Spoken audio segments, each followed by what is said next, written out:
Bom dia! O nosso grupo é constituído pela Ana, por mim, Andreia, e pela Inês, e tivemos a orientação da professora Paula Rocha para a concretização deste trabalho. No âmbito da unidade curricular Processo de Cuidados de Enfermagem numa área opcional, foi-nos solicitado, enquanto resultado da aprendizagem, a elaboração de um trabalho monográfico.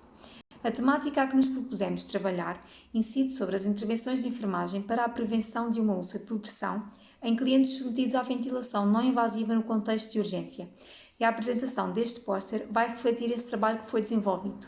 Consideramos que a intervenção de enfermagem a fim de prevenir o desenvolvimento de uma úlcera por pressão é essencial, uma vez que, além destas gerarem grande sofrimento ao cliente, causando dor e atraso na sua recuperação, motivam também internamentos mais longos e, consequentemente, há um aumento dos custos para as instituições de saúde.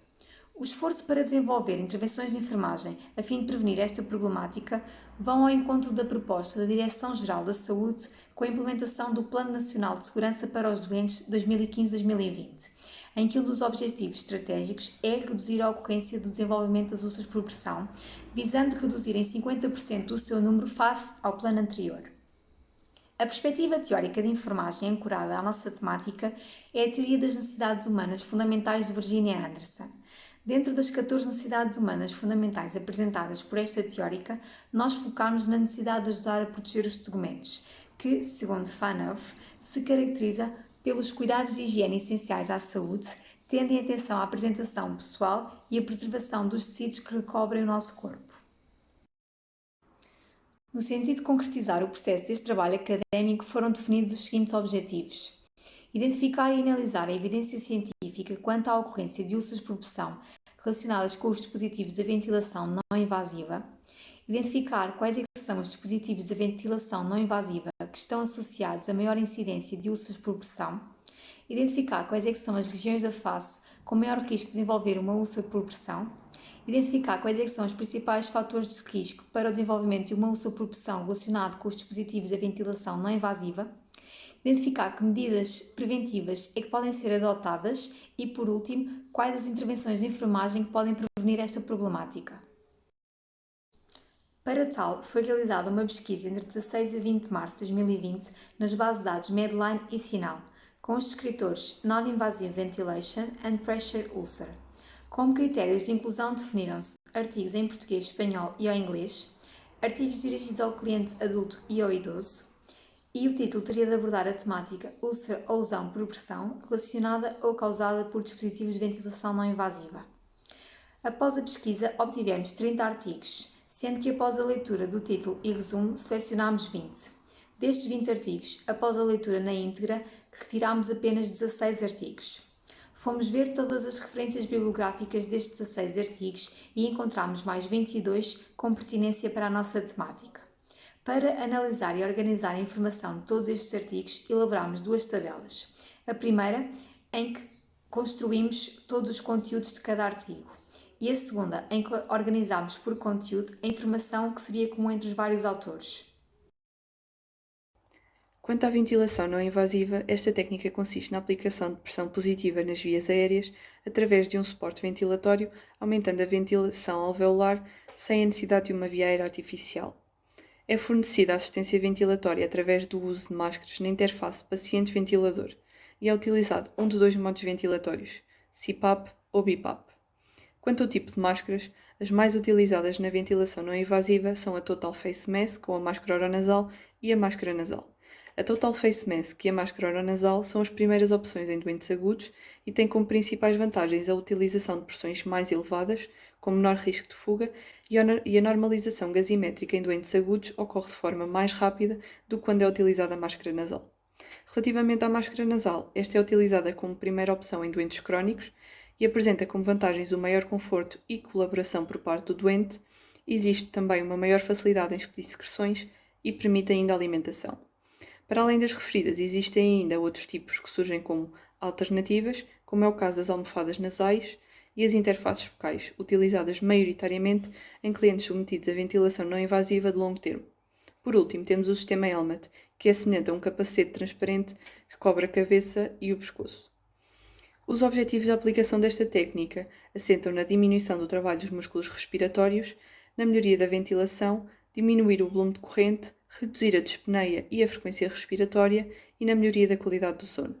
Por estes motivos, a ventilação não invasiva tem um papel importante como tratamento de primeira linha na exacerbação da doença pulmonar obstrutiva crónica, na síndrome da apneia do sono, desmame ventilatório após a extubação endotraqueal, edema pulmonar cardiogénico, nas deformações da parede torácica, na insuficiência respiratória aguda e crónica, na síndrome de hipoventilação devido à obesidade, em exacerbações de asma, pneumonia ou dispneia.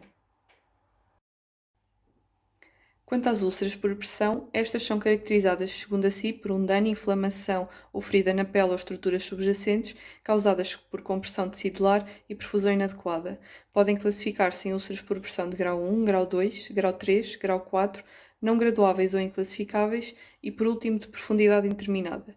Se tivermos em consideração o aumento do número de dispositivos médicos para fins terapêuticos e diagnóstico, é expectável que exista também um aumento de úlceras por pressão relacionadas com estes mesmos dispositivos. Estas lesões geralmente apresentam a forma ou o padrão do dispositivo e, como causas para o seu desenvolvimento, podemos considerar o tipo de material do dispositivo, a sua seleção inadequada, o método de fixação utilizado e a colocação em locais com menos tecido subcutâneo. Black, em 2010, referem que quando são utilizados dispositivos médicos existe um risco 2,4 vezes superior de se desenvolver uma úlcera por pressão e que, em meio hospitalar, 34,5% das úlceras por pressão estão diretamente relacionadas à utilização destes dispositivos, destacando dois: a máscara de ventilação não invasiva e o tubo orotraqueal. Passando agora à análise e discussão, o desenvolvimento de úlceras por pressão em clientes submetidos à ventilação não invasiva deve-se à combinação entre pressão e forças de cisalhamento exercidas pela interface, alterações de pressão durante as diferentes fases da ventilação e a tensão exercida pela cinta de ajuste da máscara. Segundo alguns autores, uma pressão de 35 mm de mercúrio exercida num período de 2 horas é suficiente para causar isquemia tecidual. Foram analisados dois estudos realizados em Portugal. No primeiro, Martins, 2016, verificou uma incidência de 26,7% de úlceras por pressão relacionadas com a utilização de ventilação não invasiva. No segundo, Quitério, em 2019, constatou uma incidência menor, de 14,6%. Quanto às úlceras por pressão relacionadas com a VNI, a sua classificação segue a apresentada anteriormente. As úlceras por pressão grau 1 e 2 são mais comuns na região malar e as úlceras por pressão grau 3 e grau 4 são mais comuns na região nasal, dada a pouca quantidade de tecido subcutâneo desta região. Passando agora aos fatores de risco, temos aqui a máscara e, tendo em conta a literatura encontrada, os principais fatores de risco associados à mesma relacionam-se com o facto de serem demasiado ajustados à face, com o intuito de reduzir fugas, sendo que este ajuste vai motivar uma pressão constante e elevada que, exercida sobre a pele, está na origem da isquemia tecidual. Também os polímeros presentes na composição das máscaras não possibilitam a adaptação à forma e às características faciais do indivíduo. A seleção inadequada do tamanho da máscara, já que o seu formato não se adapta aos contornos faciais e a pressão exercida sobre a pele não é distribuída uniformemente. Relativamente ao tipo de máscara com maior incidência de úlcera, aqui destaca-se a máscara oronasal. No que diz respeito ao tempo de utilização da prática da BNI, houve estudos que relataram o desenvolvimento após 1 hora e 15 minutos com a máscara. Outros autores também constataram que apenas 2 horas com a pressão aplicada de 35 mm por mercúrio na pele produziu uma oclusão na microcirculação, uma isquemia tecidual. E também que doentes que receberam VNI superior a 26 horas apresentaram um risco de 1,8 vezes superior de desenvolver uma úlcera por pressão.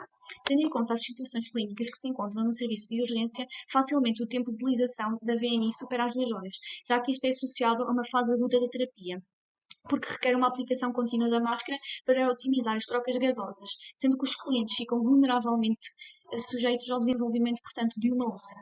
Relativamente ao local anatómico, a pirâmide nasal foi mais explorado pelos autores, e nos vários estudos realizados, a localização mais comum foi, portanto, a região nasal, seguidas a região malar e, por último, o mento. Salienta-se também que a localização num local com menor quantidade de tecido adiposo mais facilmente propicia, portanto, o desenvolvimento desta complicação, sendo por isso que se destaca a pirâmide nasal. Além disso, o nariz tem uma forma que se projeta mais para a frente do que qualquer outra parte do nosso rosto e difere de indivíduo para indivíduo, sendo que se torna mais difícil a sua adaptação a qualquer formato da máscara. No que diz respeito à umidade, este é um fator inerente ao risco de desenvolvimento de qualquer úlcera, esteja associada a dispositivos médicos ou não. No entanto, nos poucos estudos acerca desta temática, percebeu-se que a especificidade de ser produzida e envolvida com calor a região que está em contacto com a máscara altera ainda mais a superfície da pele e o seu microclima, o que vai reforçar o potencial de ruptura da integridade da pele, prejudicando, portanto, a sua função de barreira. E por último, temos o modo ventilatório e a pressão ventilatória. Existe um consenso entre os estudos, sendo o BIPAP apontado como o modo com maior incidência do úlcera em relação ao CPAP, já que os níveis de pressão respiratória aplicados são mais elevados. E também porque no CPAP as fugas de ar podem ser menos problemáticas, porque a pressão é constante e não requer um ajuste tão apertado na máscara, contrariamente ao que acontece no modo BIPAP, em que a pressão oscila de um nível alto para um nível mais baixo. Num estudo realizado, as pressões de contacto entre a máscara e a pele foram maiores durante a fase da expiração, e durante essa mesma fase a pressão era superior quando utilizadas pressões expiratórias mais baixas, mas também aumentava quando do aumento das pressões expiratórias mais elevadas.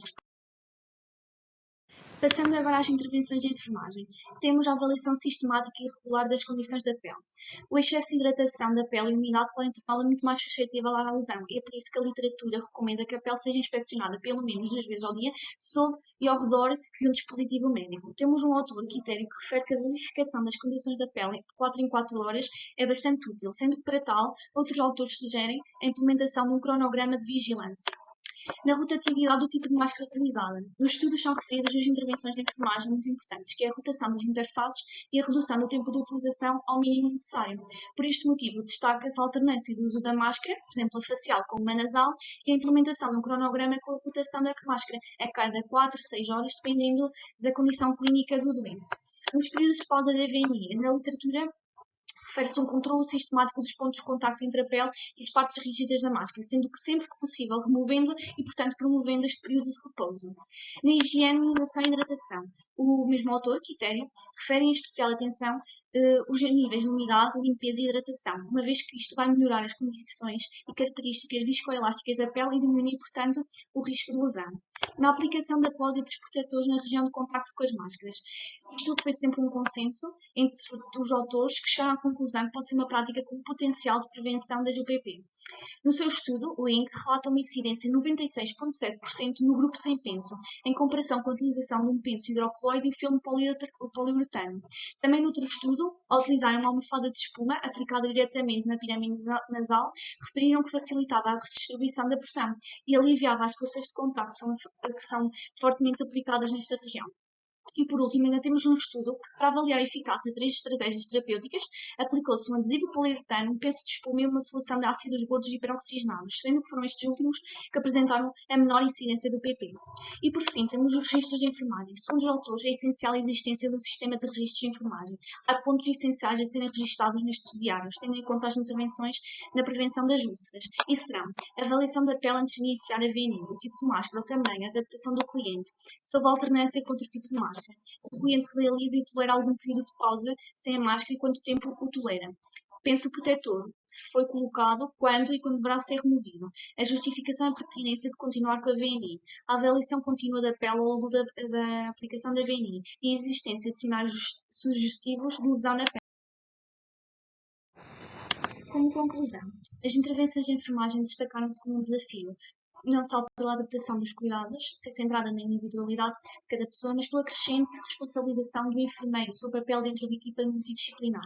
Conseguimos, portanto, identificar e analisar a evidência científica quanto à ocorrência de úlcera na prática da VNI. Identificámos as máscaras, mais precisamente as máscaras oronasais, como os dispositivos mais utilizados na VNI, mas que também apresentam maior incidência de úlcera. Identificámos a pirâmide nasal como o local que apresenta maior risco de desenvolver uma úlcera. Descrevemos e analisamos os fatores de risco para o desenvolvimento, que são as características, o tempo, o local anatómico, a umidade, os modos ventilatórios e a pressão respiratória. E, por último, conseguimos descrever as medidas de prevenção que são abordadas na literatura e identificar entre essas quais as intervenções de enfermagem passíveis de prevenir esta problemática. Por último, durante a realização do presente trabalho, deparámos-nos com algumas limitações, nomeadamente a existência de poucos estudos realizados em Portugal acerca desta temática e a pouca literatura que está referente à utilização da umidificação, os modos ventilatórios e as respiratórias a utilizar, sendo, portanto, fatores de risco que ainda não se encontram totalmente abordados na literatura. Seguindo esta perspectiva, consideramos que seria, portanto, pertinente, através de novos estudos, comprovar que estas hipóteses podem ser fatores de risco para o desenvolvimento da úlcera por pressão. Obrigada e esperemos que tenham gostado.